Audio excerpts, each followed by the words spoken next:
Professor Malcolm Bowman is an oceanographer and expert on the effects of sea level rise in New York.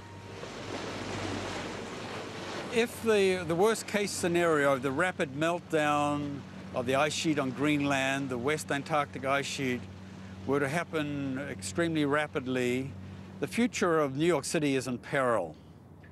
So the city has two options. One, either build massive defenses, or two, start evacuating the city and its population to higher ground.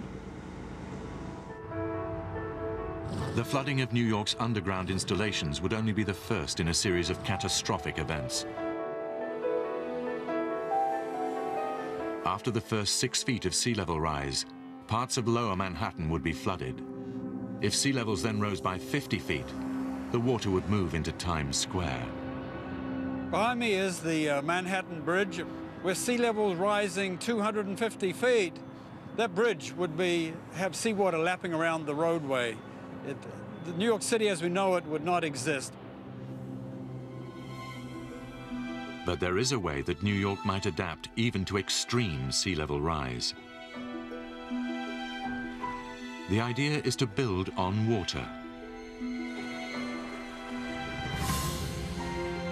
Here in the Netherlands are several communities of floating houses.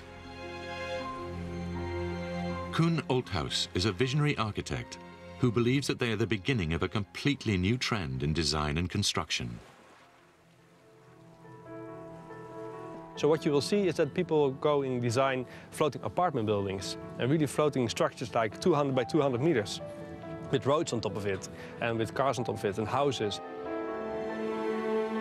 Such floating cities could be built with a new lightweight material that's like a concrete sponge. The beauty about floating cities is that you don't have to protect them from nature. They just go on with nature, they live with nature. And it will just go up and down with the water. Olthuis has made a design for a seawall to protect Manhattan and for floating districts to be attached to it. New York, we're going to build a new Wall Street around it, around Manhattan. So we can redesign the city around it, or even having floating leisure around it, floating agriculture. Floating New York is still at the concept stage. But one day, this may be the solution for hundreds of coastal cities facing inundation. The best silver lining of the whole thing to me is that it will require a united world. A world war against sea level will have to bring all of the squabbling governments to act together. The sea doesn't care what your national boundary is. It's an equal opportunity flooder.